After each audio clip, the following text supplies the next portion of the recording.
What is up, everybody? Welcome into the second attempt at tonight's episode. We did try doing the software again today. It did not work. Yeah, appreciate everybody swinging by and chilling out with us, though. It is always a user issue, Miss Lisa. If you are here and can hear me, it is always an people issue, flat out. Period. So I definitely get it. Uh, So Katie was supposed to join me tonight. We were supposed to talk about the fishing lifestyle with her, but she ended up in the hospital. So she is not here tonight. Instead, I got Travis joining us again tonight. So welcome in, Travis. Appreciate you coming here. Obviously, got my co-host Zach chilling out. Sam will not be here because Sam is dealing with power outage issues. So just the three of us tonight. Uh, What shenanigans can we get into tonight? well, there's always shenanigans. I already started off on the wrong foot, obviously, with the failed attempt. But yeah, there was a lot of shenanigans to begin the night already. Well, man, so what it boils down to, for long story short, if you're messing with stuff with the computer when it comes to audio cables suck. They need lots and lots of attention. If you want to set up where you're not going to hear yourself over and over and over and over again. Obviously, I don't want to hear myself a billion times. I can hear myself once and be fine. Obviously, you guys are here chilling out with us, so you tolerate me once. But if you heard 7 echoes of myself, obviously be a problem. We don't want to have that. So we're going to say hello to some people. Lisa, welcome in. Russell, welcome in. Randy, welcome in. All this good stuff. Appreciate you guys coming in. Tonight we're talking about oddball fishing gadgets. That's the first topic. And then the second topic, which is what Travis is here to help with, is boat projects / renovation projects when it comes to older boats rather than buying a new boat. But for, like I said, first topic we bought fishing gadgets. So we're talking about unconventional fishing gadgets, tools, things that make the fishing experience either better or easier, but aren't necessarily something you would expect. Obviously, you expect fish grips, you expect a scale, you expect a net, all that good stuff. But some of the stuff that we have on this list tonight that I'll be talking about is not common. And in particular, one of the easiest ways to find a bunch of these gadgets is to go to, Amazon or Facebook or Walmart. Oh, come on. Sorry, I had to fix the floaty in the tank. You're good. It's being obnoxious again. Is it really? It is. I got it, though. All right, so let me go back to this. And we'll go back to this. And go to this. We're not sharing that. Don't care about the audio. We do not want to see that right now, though. We go back to the people. Hang on. No. Sorry, guys. Give me a second. We don't want that up right now. There we go. All right, cool. So one of the easiest things you can do to find these fishing gadgets and oddball stuff is just to go to garage sales, talk to people that DIY their own stuff, go to Amazon, type in fishing gadgets and tools, or go to Walmart, do the same thing. You're going to find these objects that you may never even thought of being normal. That'll be easy to find. Like I know Zach's seen some stuff. I know Travis being an old school fisherman, he's seen some stuff. There's a lot of crazy things out there. If you think something can be done easier or faster, there is probably a tool out there for it or a gadget to make it easier. Like I said, everybody knows again about nets and pliers. Your normal basic stuff you kind of have to fish. But we're talking about some oddball stuff. Like for me, the gadget that I got a hold of that has made the biggest difference for me. And I never thought about it as a kid. Never really thought about it as an adult either. I actually did not start thinking about it until about 3 years ago when I got into carp fishing. It's called a rig puller, which I can show you that in a moment, what that is. But it's something that is actually used to tighten the line on the rigs without having to hold the hook or having to hold the line with your teeth. You use 2 of them. You loop the hook on one end, you loop your swivel or whatever on the other end, and it actually cinches down all your knots with even pressure, which is pretty awesome. In the case of my wife, her oddball gadget tool that she really likes is actually the guard dog, which is another thing that Katie was talking about when she's not here tonight. Because she is sponsored by them. It's a automatic fish hook setter. They're pretty cool, and again, I'll show you some of those to you in a little bit. But everything out there is going to have some sort of purpose to help out with stuff. And Zach, what about you? What's the one tool that is not everybody's going to have it per se that has changed things for you when it comes to fishing? Oh, God, I gotta think about that one. Well, Travis, you think about it too. When you guys think of it, let me know because we definitely want to get that shared out there. If you're in the chat and you're chilling out with us tonight and listening and whatnot, if you guys have a tool or an object or anything like that you guys like to use while fishing that's made everything easier, I want to know about it. Let us know. I mean, when I'm shark fishing, I use instead of trying to pull the hook because that's dangerous, and I think the most oddball thing I have is bolt cutters. Bolt cutters. That's Use bolt cutters. I use bolt cutters. I pop the hook.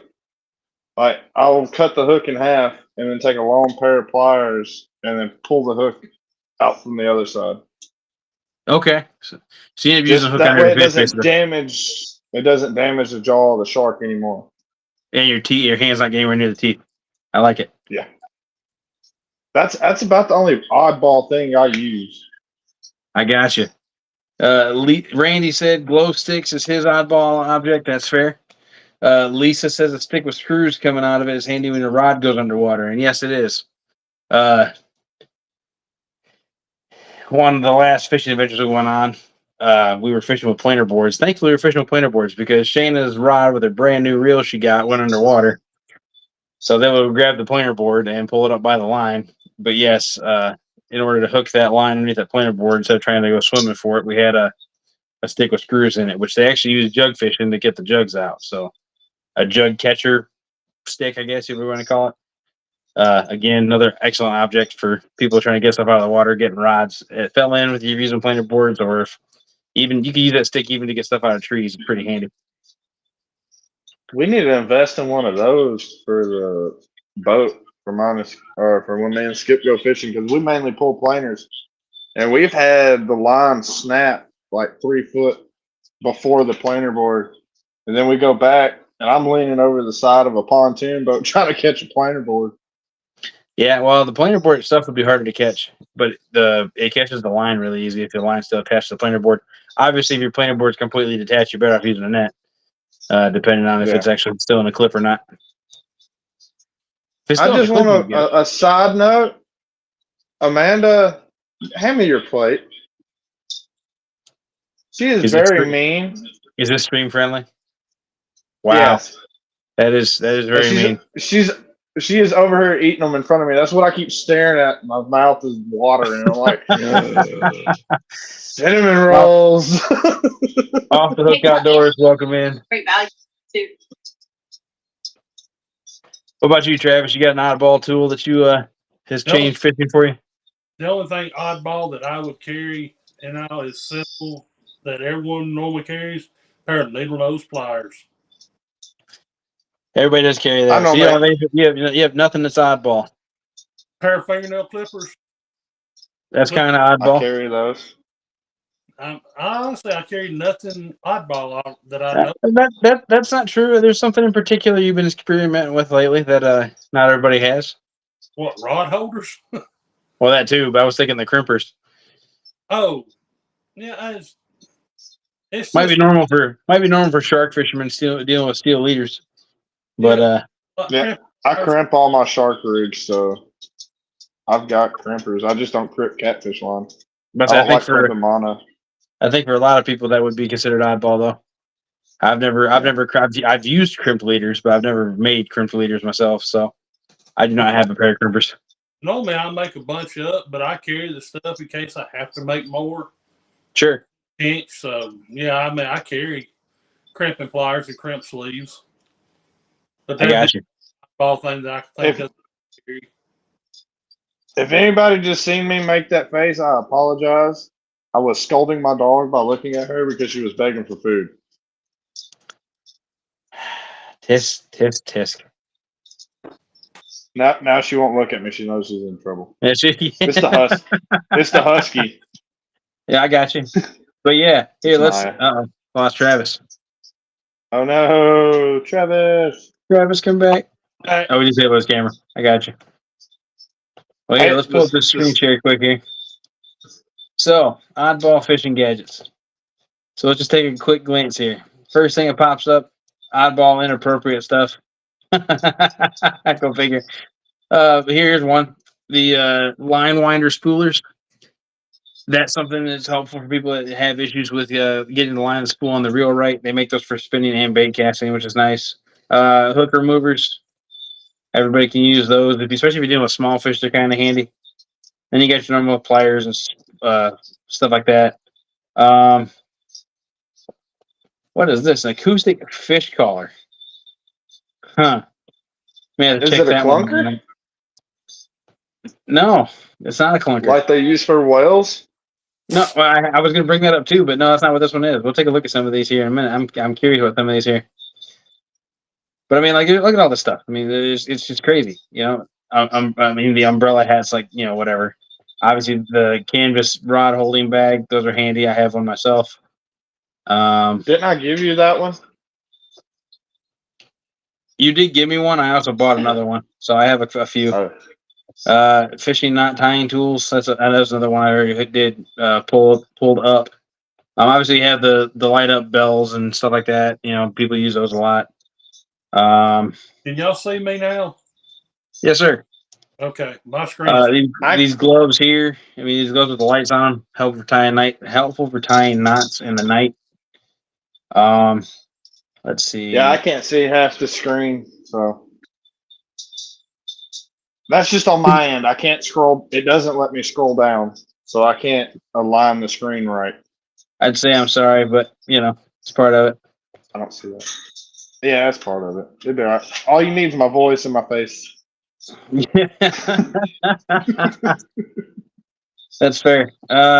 Here we go. This isn't really necessarily for on the fishing trip, but here they actually make straps so you can have rods go across the roof of your car on the inside. If you have like an SUV or something. 3-claw fish grip. This is a different kind of fish gripper. It actually grips the whole entire fish. That's kind of different. Here's a line. Is that like those spider finger looking fish grippers right there where it grips it straight up and down? That's exactly what it is. Looks like a woman's hair clip. Yeah. It kind of does. I don't know if I would ever use that. What's the use for that? I feel like the fish would just slip right out of it. Probably if people were scared to hold fish, I guess. I don't know. It's an interesting question. There's another rod spool that actually clips on the rod itself. Oh wait, here's a video of that fish right there. You can't see that, can you, Zach? Scroll up just a hair. Yeah, oh, too far. Right there, I can see it. Yeah, see? He's holding the fish. But I mean, just touch the fish. Yeah, that's what I am too. I mean, I'd rather just touch the fish personally. But that's what we have these for. Here we go, an acoustic fish call. This is by the World Record Striper Company. It's a fishing sinker weight. Let's see what their claim is on this. Let's see. It's a rattle sinker. Apparently, it has rattles in it. A rattle sinker? When you're bouncing it across the bottom, it's supposed to rattle. That's nowhere near as cool as I thought it'd be. It sounded way cooler when I looked at it. That could be cool. I can't see it. Is it line through or is it tie on? It was a tie on. Hey, that might come in handy bumping. A little extra noise as it hits across the bottom. Maybe. Here's a fishing knot tying tool. That's some people could use that, maybe help tie knots if you struggle with it. Not sure what kind of knots you can tie with it, but let's see. Probably cinch knot. Probably. That's what those other little ones, the cheap ones, were for. And they make other ones too. Like, I mean, they make ones for tying FG knots. They make ones for tying the clinch knots. Those are easy, quick ones. Uni knots and stuff of that nature. According to Lisa, my oddball gadget is my daughter. She's a good luck charm for fishing. Let's see what else here. I'll turn the camera back on in a second. You're good. Let me pull the catfish clunker. This is the one I think is cool. And It's weird. That's all I can say. if That's weird. if you ever see somebody use one on a video, it I actually have. does bring the whales up. It does. It's supposed to imitate them feeding, which is nuts. Let me share this again so I can show it to you guys. There we go. Second work this time. Here we go. This is this. It's a secret. Apparently, you use it flatheads too.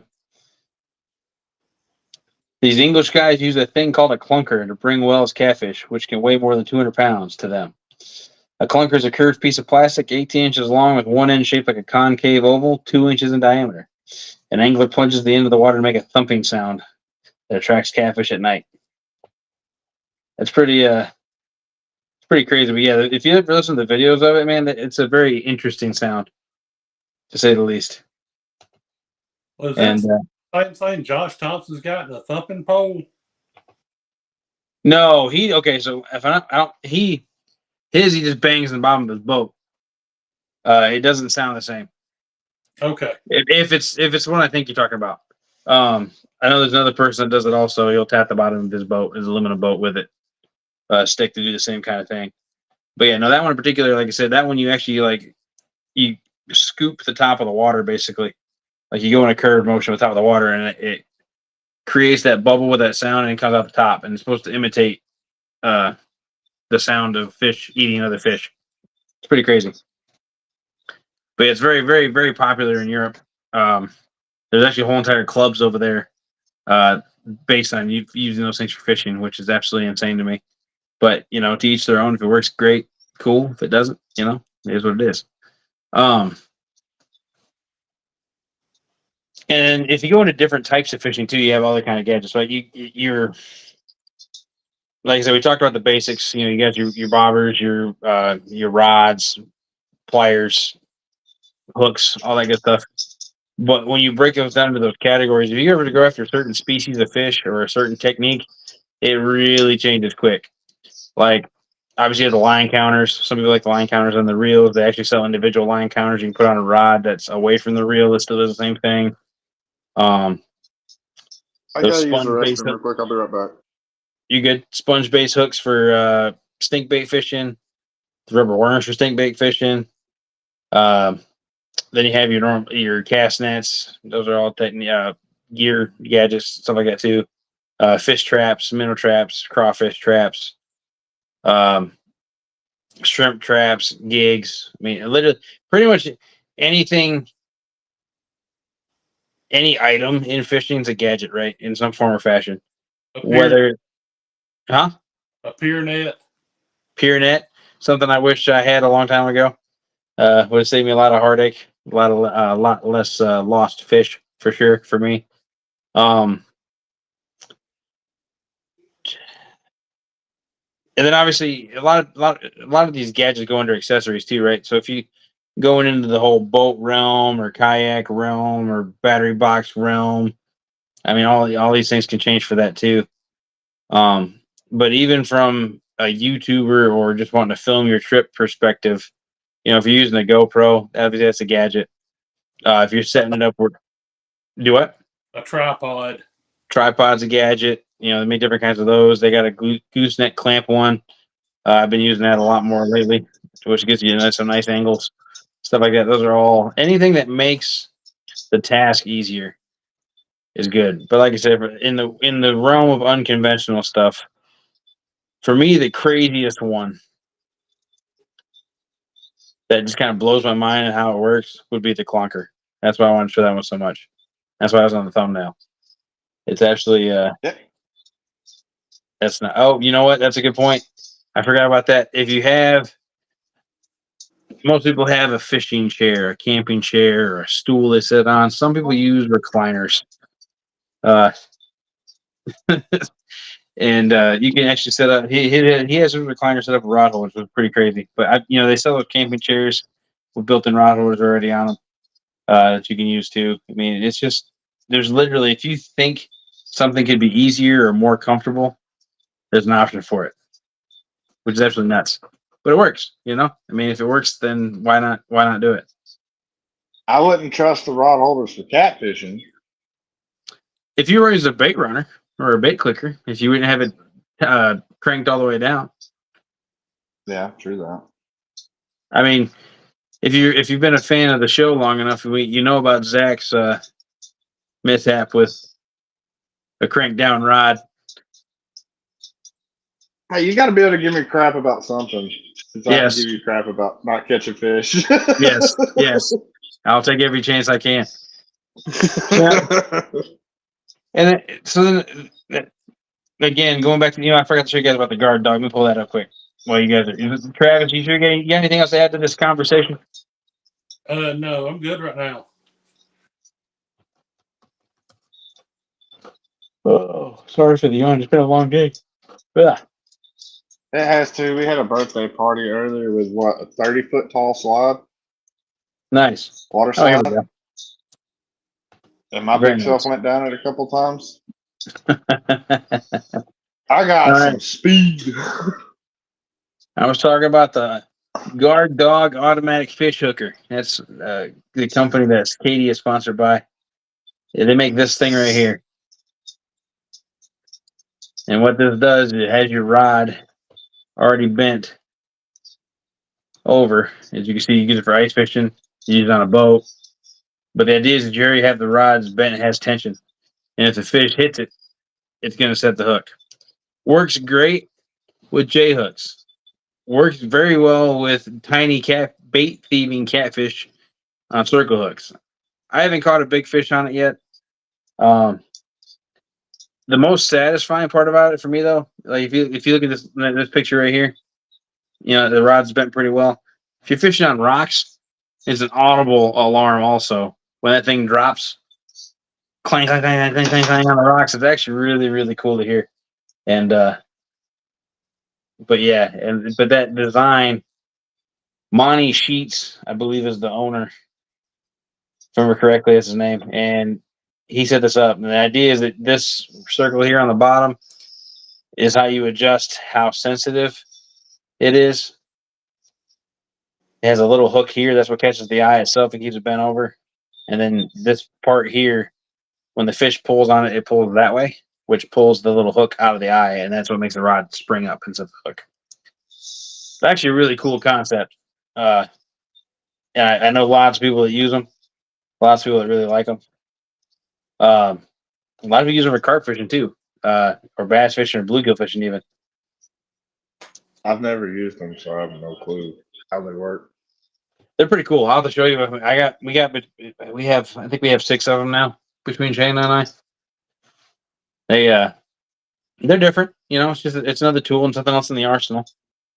It's not the shoush per se, right? Anything like that, but it's something. Not the shoush. Not the shoush.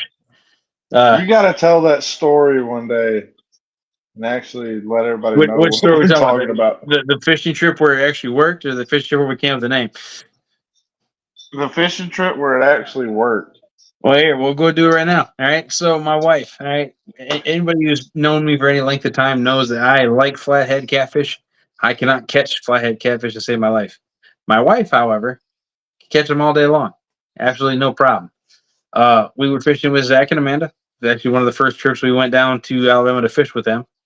And Shannon proceeded to catch 4 flatheads. Yeah. Two But of them she caught one, it broke her PB flathead, and then she turned around like 30 minutes later and caught another one that broke that one.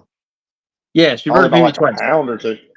Yeah, well, it doesn't matter. It still broke a PB, but yeah, she ended up catching 4. She got 4 flatheads on that trip, and we were using cut bluegill. We were getting hits by gar.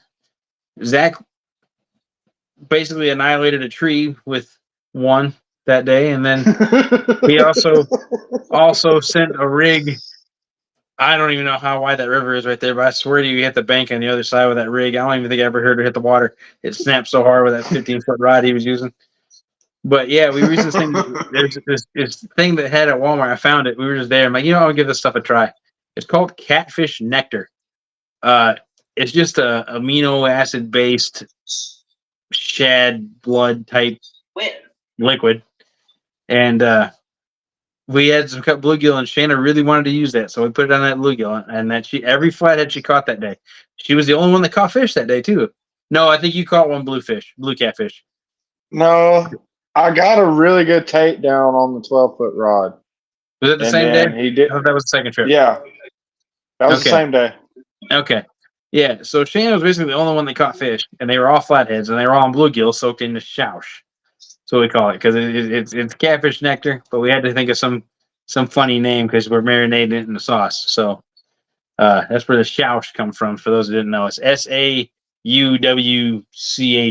I think is how we spelled it, or something weird. Shoush. See, and with me, I've never used like scented liquids or stuff like that, except for like bass fishing. It was that green garlic stuff that come in the jar. Oh, man, if I you love got that it stuff. anywhere, That stuff's so good. I love it too. But Yeah. by God, if you don't put it in a Ziploc inside of another Ziploc inside of another Ziploc, it gets everywhere. Of course. Well, you know what the intended design of that was, right? It wasn't the dip the lure all the way into the bottle. You can do that, but you shake the bottle and then you dip the lure in the cap. No, I didn't know that. I dip it in the bottle. I did too for forever, and then I couldn't stop getting it everywhere. And then I saw somebody doing it with the when you're like, why don't you just put the cap upside down, just dip the cap in it? Because you're only ever doing the tip of the lure anyway. I normally, like, if I'm doing a trick worm, I know we're getting off subject. I normally do like that much of the tail of a trick worm. And that's But fine. I normally use black and blue flake. So it gives it that chartreuse color towards a good portion of like the bottom third of the body. But for me, the thing I use the most on, if you're using a gulp minnow, a 3.5-inch gulp minnow, or even a 2.5-inch, you just dip the tail in it. The cap is perfect for that. I haven't tried that yet. Cap works perfect. It mimics a thread fin shad like nothing else. Is this stuff I'm gonna have called? to try that. Yes, it is. Spiked garlic. Yeah. It's good stuff. You hadn't had another good night on it since, have you? I've only used it one other time since then. Yeah, no, I have not. For whatever, it must be an Alabama only thing. I don't know. But you got to come back and figure it out. I guess. If it wasn't so busy, man. But things are starting to slow down. You know, I'm starting to get busy. Huh? And I'm starting to get busy. Yeah, you are starting to get busy. Back working. Yeah, between work and messing with all these fish tanks and reptiles, yeah, I'm getting busy. But yeah, oddball gadgets. So, like I said, if you start dipping it, back to topic, right? So, if you start going to other species of fish, you get these other gadgets too. Like if you're bass fishing, you got the wacky worm O-ring tool. You got the at that point you get the split ring pliers. You get what is the other one? There's another oddball thing. Oh, the gadgets they use to retrieve like Alabama rigs and crankbaits and stuff. Lure retriever. Lure retriever. Thank you. Yes, I mean those things save you a ton of money. Those don't work for the baits that I throw. They work good for crankbaits. They don't work good for glide baits. I tried them. The glide bait weighs more than the thing. So that does make it harder. That's for sure. For those who don't know the way a lure retriever works, you put it down your line and you give yourself a little bit of slack. And so the idea is that you're pulling the bait backwards out of whatever it's stuck in, which works great for retrieving from trees. However, if you get something buried in the bottom of a rock, it will not get it out of the bottom of a rock. Because you're hitting the bottom. But you're hitting the You're bottom gonna of the lose. retriever. It ain't doing its You're thing. also gonna lose the lure retriever too doing that. Trust me, I know. I don't know if like I got I think it was my last crawl Ned rig. Like the crawl plastic for Yeah, the the Ned TRD rigs. cross. Yeah. Yeah. It was my last one. I got it hung in rocks and it was wedged. And I used to have one of those lure retrievers.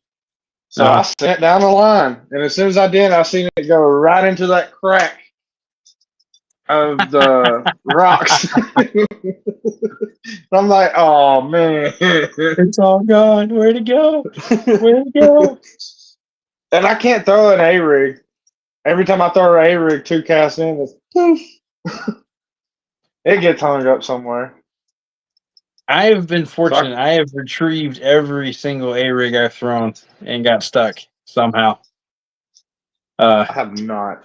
I bought like 20 A rigs and lost them all. I don't even have an A rig anymore. I think I own 6.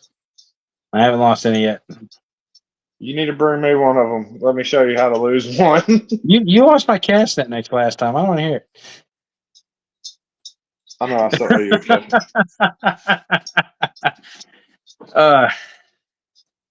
But yeah, there's definitely goods and bads, all this stuff, right? Yeah. But so the whole point of that oddball topic, one of the biggest thing I wanted eventually, the intended goal was to talk about these oddball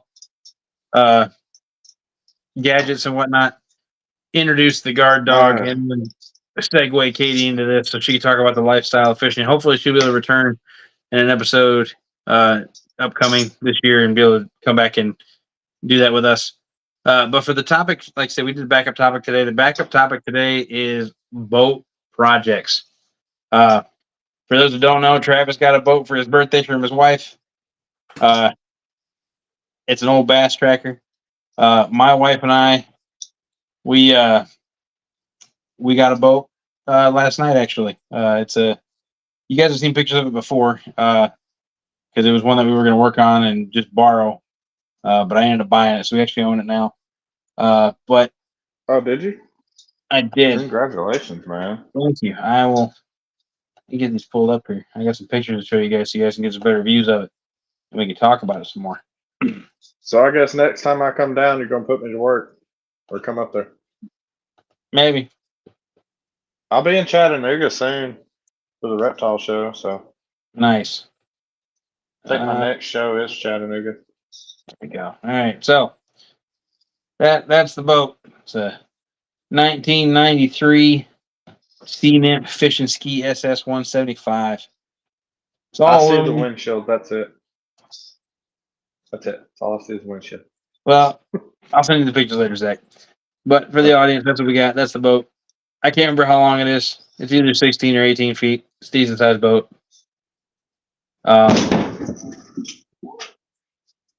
What was that? What was what? Hey, something just hit my house. 1 minute, I'll be back. Oh, alrighty. I heard a thump. I did too, but I didn't. Okay, all right. But yeah, so we had to yank out the floor. So that's part of the project. That's the front of it. That trolling motor was obviously broke, so we're having to replace it.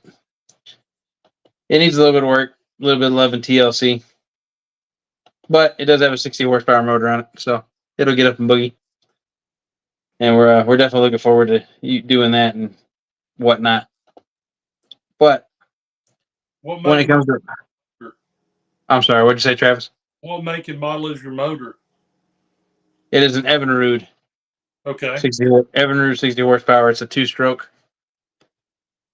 So it'll be good. Randy says it's 17.6. I was close. I said 18. But yeah, so when it comes to boat projects, and I'll let Travis talk about kind of how his project's going. You basically start off in one of 3 positions. One, you get the boat. You bought it used for somebody else. It already works. That's option 1. That's nice. It's the most expensive route. Option 2, you found a boat that somebody didn't want anymore, and they said, you know what, if you can fix it, you can have it. It's going to be an absolute nightmare. It's going to have all kinds of problems. Probably isn't even worth fixing. Or option 3, you find a used one that needs more help. You go through the process of spending a bunch of money on it, make it the way you want it, and then you're good to go. Now, I don't know about Travis, but that's the route that we took. We bought a boat that needed some help. I'm We're going to make it the way we want. 3. Option 1, 3. Option 1, 3. My motor will run. It's just running very rough. It needs a little TLC. So I'm in the process of getting the new spark plugs, cleaning the carburetors, checking the water pump, going through the mechanical the mechanical aspects of that, making sure the compression is good on the outboard motor. Where mine is a 1993 Pro 17 bass tracker, 17-foot bass boat, 25 horse Evinrude, came with a trolling motor, batteries. The batteries are probably a quarter good. I'm gonna have to get new batteries.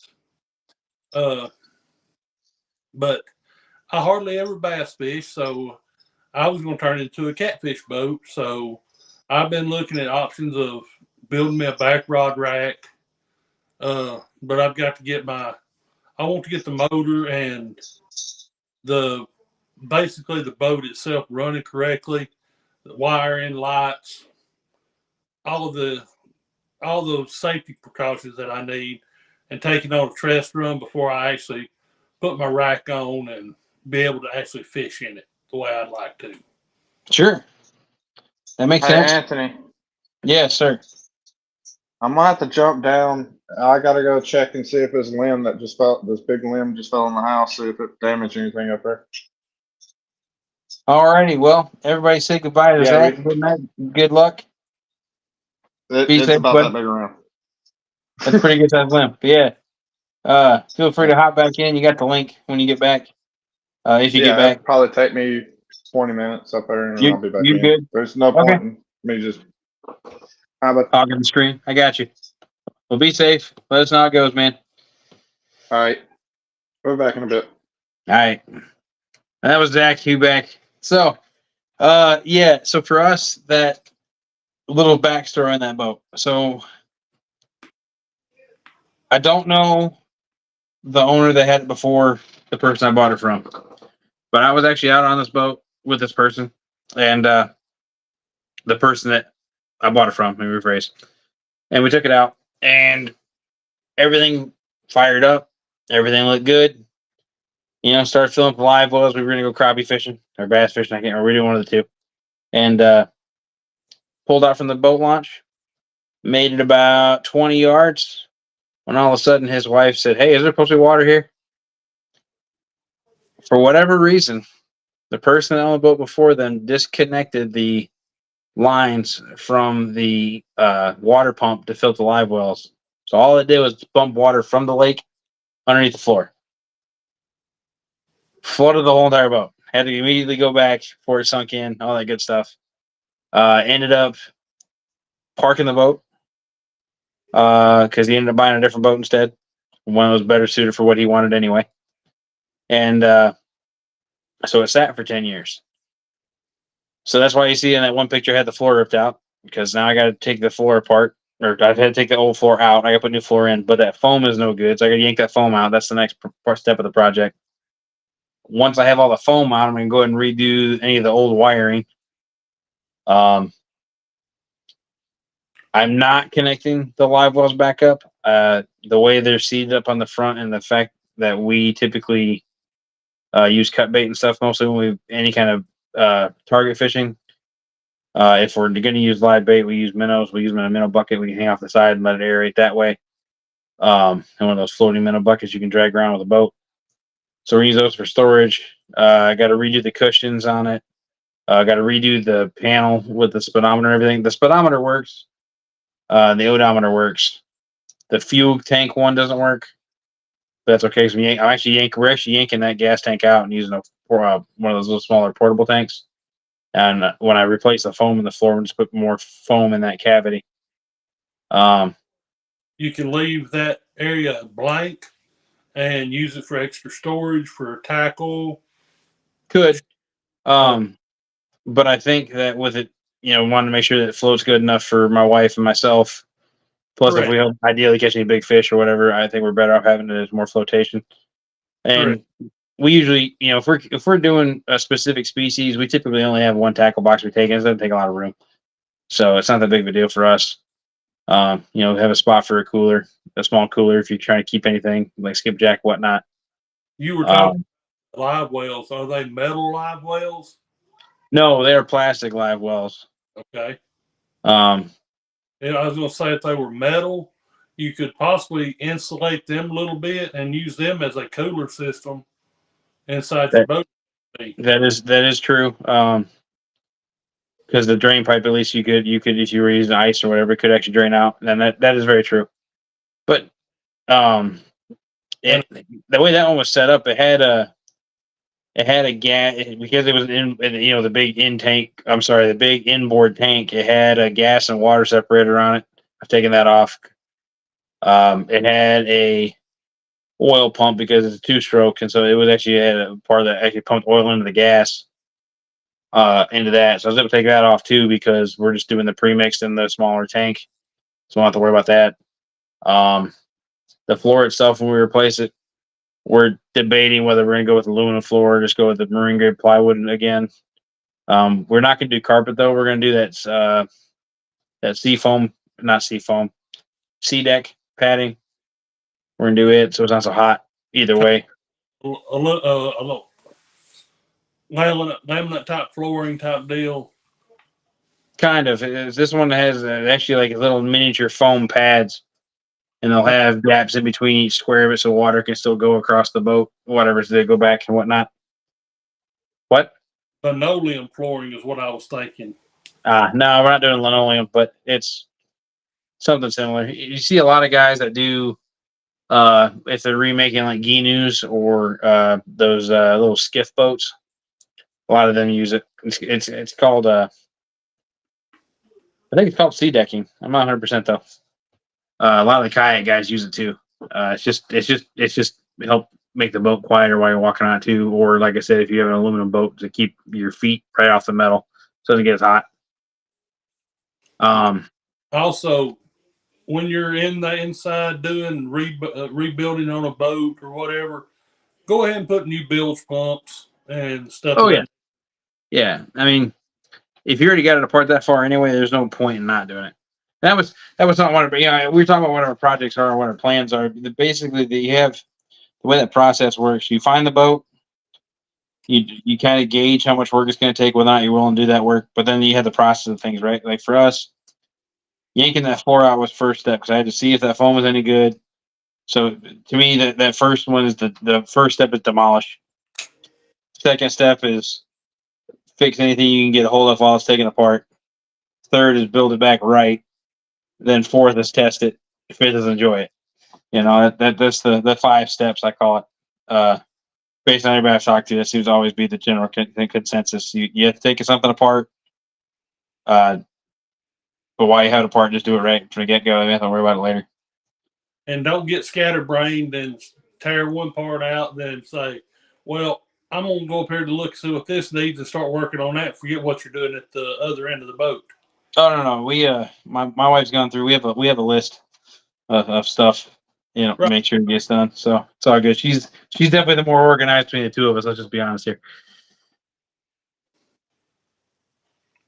Yes, Randy, we do plan on putting strip lighting inside and outside the boat. Debating whether or not we're going to do any kind of black lights on the back because the way that where that motor sits, it has that little cubby where they had some rod holders already in to hold them vertical. I think I'm putting the black light there and making it so it goes 180 degrees that way to light up any rods on the back of the boat. But that way it helps keep the bugs away from us too, because it's on the back by the motor as opposed to up by the steering. Um, That one originally had the driver's seat, the passenger seat. I'm sorry, no, it had the driver. Yes, driver, passenger. Then it had a bench seat. But the bench seat got yanked out forever ago before we ever messed with it. But we're gonna make it so it's 4 pedestal seats that can be swapped in and out on the fly. Because obviously, if you're doing certain techniques or fishing with certain people, if I'm fishing with if it's just me and my wife or just me and a buddy, I don't need 4 seats. You know, so there's no point in having them permanently installed all the time. And the bench seat would just took up valuable floor space, so I didn't want to mess with that either. But yeah, it's a work in progress. Avid, what's up, buddy? Avid Fisherman's in the house. Hope he's doing all right. Uh, but yeah, and it's just like any other project. It takes time. You know, some days are easier than others. Because like the first day yanking out the wood floor, when I was able to get the big pieces out in the middle, that was no problem. You know, it was just the wood was so rotten, I could just rip it up. I didn't have to pull out the rivets, so I ended up busting all the rivets out later. But the part that was a pain though, because it was so rotten, was under the edge where the boards on the side or the metal guards on the side came down, and the wood slid under it. Man, digging that out was awful. That was easily the worst part of the whole experience. Easily. And we're gonna replace it with that blue closed cell insulation foam, either blue or green, whichever's cheaper at the time.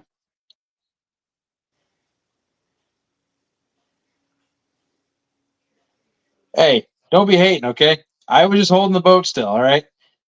And I wasn't gonna bring that up. You guys keep bringing up the fact that we had boat trouble. That last trip we went on with Lisa, they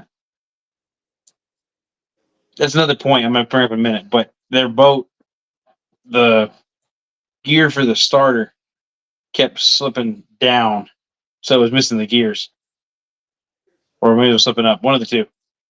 Something happened with the spacing. It wasn't lining up with the teeth, and so we were having to mess with that. And at one point, it was really windy towards the end of the day, and at one point, we got close to the bank because we were actually drifting off in the wrong direction because the wind was blowing us away from the boat launch.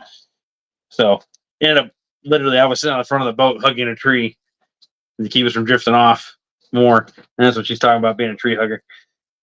But they got a new electric winch, so they'll be able to just drop another anchor. Won't be a problem. Yeah, we ended up getting towed in that day, but it's part of it. You know, everybody's got those stories. I've been towed in more than once at this point. 4 times actually. I'm thinking about it. You came help me hand load my boat. That's true. I did. When when your motor wasn't working right, I did help you hand load that boat. But it's part of it. You know, I've helped Eric with his boat in Florida when it didn't work right. I helped you when yours didn't work right. I helped Randy best I could, holding the put tree to keep the boat still. As for my personal, obviously I was with them when they got towed, so that counts as me being towed. There's one time I went fishing in the kayak and I went downstream like an idiot and got too tired. So I was going to camp on the side of the bank, but my wife wasn't having it and sent some friends in their boat to come get me. So that happened. Then the next time I was a kid, and we had another. It was a different boat. It was a fiberglass boat, and it was called the Blue Frog. I don't know why they called it that, other than it being blue. But my dad, my uncle, my aunt, my 2 cousins, my brother, and I. So there's 4 kids and 3 adults in this boat. 7 people in this boat, and we're on the opposite end of the lake from the boat launch, and it just dies. So, oh yeah, let me get Zach back in here. Welcome back, Zach. I have returned. I'm guessing it must not. Go It ahead. was just a big round piece. Well, I'm glad it didn't cause any harm to your house. There's a dead tree that is beside the house that we've been begging the landlord to cut down. They haven't. Part of it, man. Part of it. Oh yeah. Not a good part of it, but it is a part of it. How well can you see me? You look good, sir. All righty. Like you said, a very luscious beard, as you said earlier.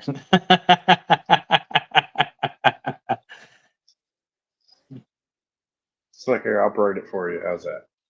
Let me just do a tutorial while you're talking. I mean, it's one way to do it. Get me distracted. You're like, how's he gonna braid it? I can't braid to save my life. I Only, barely can. only braid I can do is fishing line.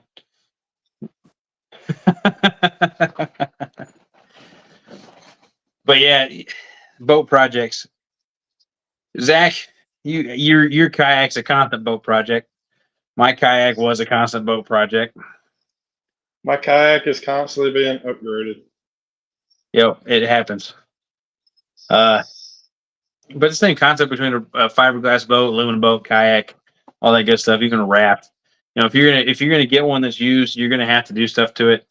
If you get one that's not new and not the way you wanted it when it first came out, then obviously you're gonna have to make modifications to it and change it.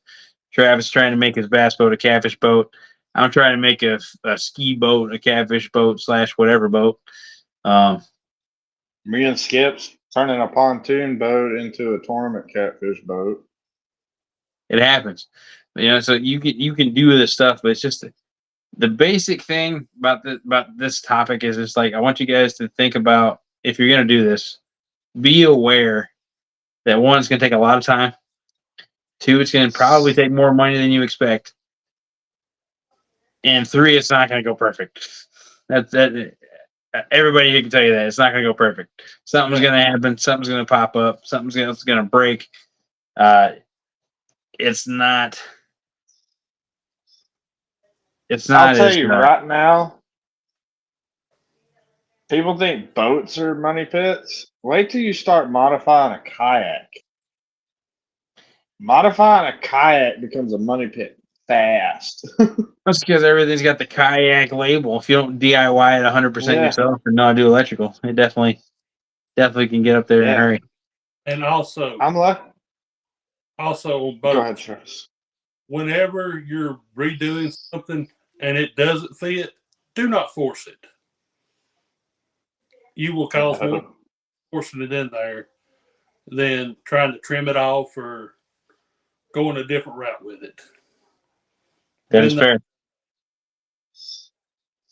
I can think of a couple of things. Like my kayak, I put an electrical system in it with a wiring switch and everything. If I'd have done it right, I would have bought the extension for the wiring and put the switch where I wanted it. Instead, I had it at the front of the boat where I had to turn it on before I even got in it. Basically, that was awful. I did not think that part through at all. There where I DIY'd my lights, and I went and got waterproof strip lights that change color. It's one way to do it. You'll blind yourself, but it works. Well, yours are very, very, very bright. Well, the lights I used are the ones that go on like around the outside of porches and stuff. Yeah.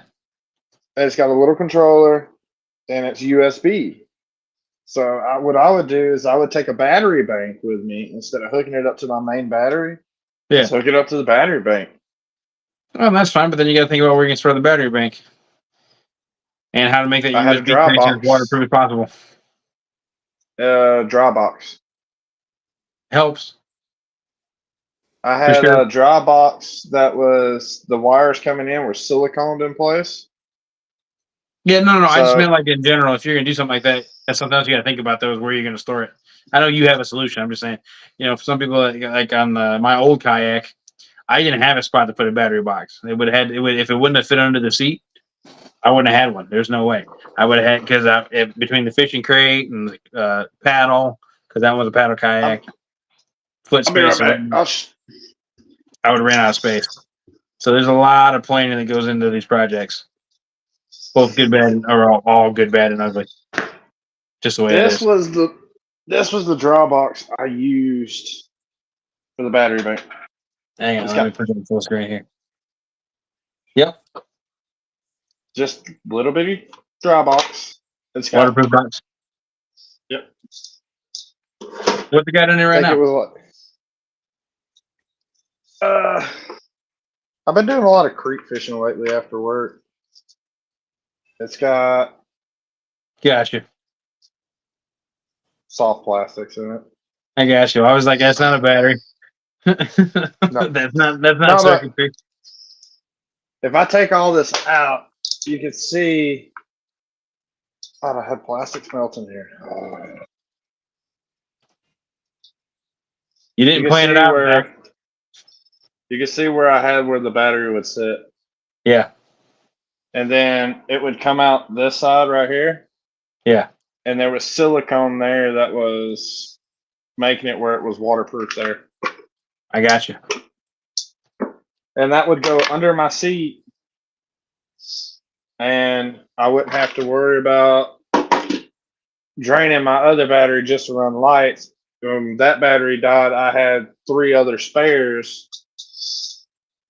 that I would just pull the battery box out, unplug the other ones, plug the other ones back in, put the battery box back up under the seat. I got you. Back in business. Yep.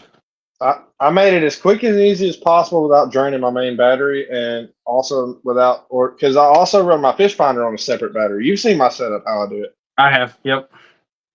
I run the I fish actually, I finder did the on opposite. a amp hour lithium. I want my 100 amp hour just to be for my trailer motor. That's it.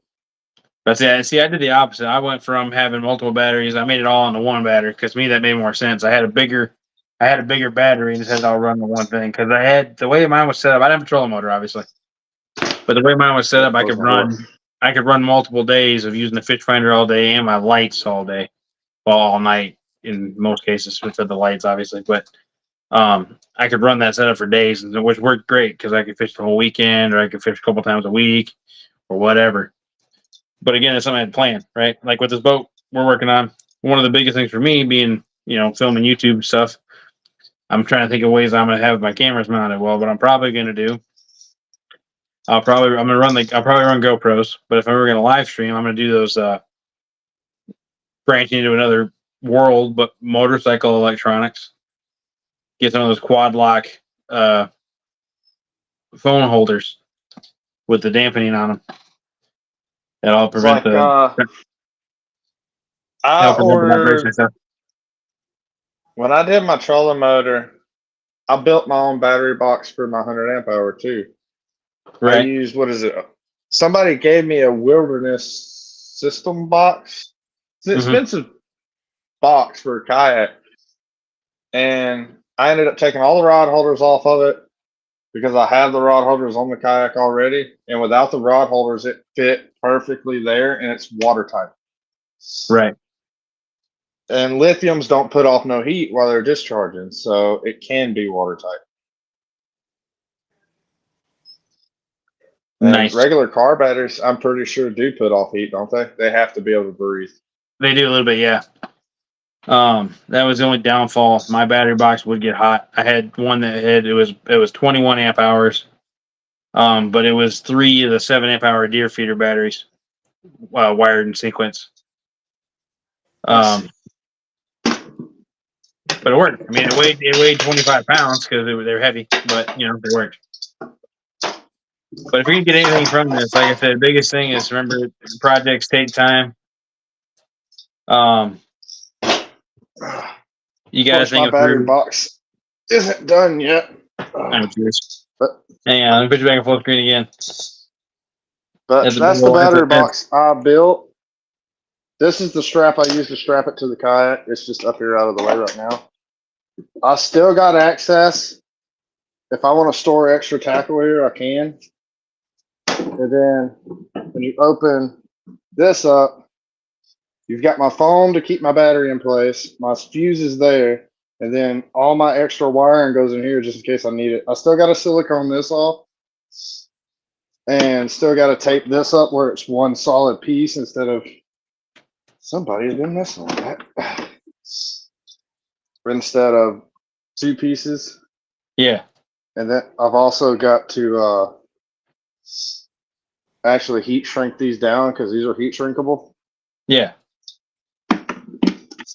But yeah, I mean, it's cheap. It was cheaper than me buying an actual battery box, Yeah, no and I kidding. already had it where somebody gave it to me. So Work smarter, not harder. yep, I seen it sitting there. I'm like, I want to use that as a battery box. So Hey, I man. built this one, If it and works, I'm it gonna works. start That's for sure. taking. I got to start stripping these stickers off. That way, I can start putting some of the YouTuber stickers on it. Right. And that's where everybody's is gonna go. I Which got I've you. had this battery box for like 3 years. So I thought it was a good idea. No, I got you. Well, At least I felt like. obviously tonight started off rough. The original guest wasn't able to make it because she's in the hospital. Obviously, prayers go out to her. Good thoughts, good vibes, all that good stuff. Hopefully, she's okay. Hopefully, she'll join us in a couple weeks. Travis, I do appreciate you coming up here and talking with us tonight You're more than welcome. about your boat project. Zach, obviously, I appreciate you coming in and whatnot as always. Helping the show look good. That luscious beard, the fuzz, Yeah, the the fuzz. fuzz. I got the fuzz going on. I really need to clean it up. But um, tonight ended up being I a do short, right here. right? Tonight's definitely gonna be a shorter episode. It was not. It's kind of last minute with the cancellations and whatnot. I do appreciate each and every one of you for coming in and hanging out with us this night. We are gonna call it though. We will be seeing you guys again in 2 weeks. Which would be what, the 15th? Yes. I think. Yes. So we'll be back on the I don't know 15th. my date. I'm trying to think my days run together. Yeah, the next one's gonna be on the 15th. The next one after that's gonna be the 22nd. No, sorry, 14 days, be the 29th. I will be officiating in a tournament that night. So that one episode, I will be watching it, but it will be a pre-recorded episode on that one. That is the current plan anyway. Okay. So that one will be a little different, but obviously we want to keep the content going out. If you haven't already, please consider subscribing to the Bait Tank YouTube channel. It's very soon, probably the end of this month will be when we switch to only doing the podcast on that channel. So if you haven't already, consider looking over there and subscribing to that. That is the plan. So thanks again, guys. Appreciate each and every one of you. Remember, if you're going to start a boat project, think it through, plan it out, do it right where you have it apart, and And be ready to spend money. be ready to spend money. But also, if you remember, if you think of something that be like, man, I wish they made something that made this easier while I'm fishing. There's going to be eyeball gadgets. There's probably one out there already that exists. All you got to do is go find it on Amazon or eBay or any of that good stuff. Or Somebody out there has done something to make it. Or what, Travis? or you can do it yourself. Make it the way That you is true. That is very, very true. There's All right, always well, a way to DIY stuff. exactly. Well, until next time, guys, make sure you. How did I say this? I had it set up the other day in my head.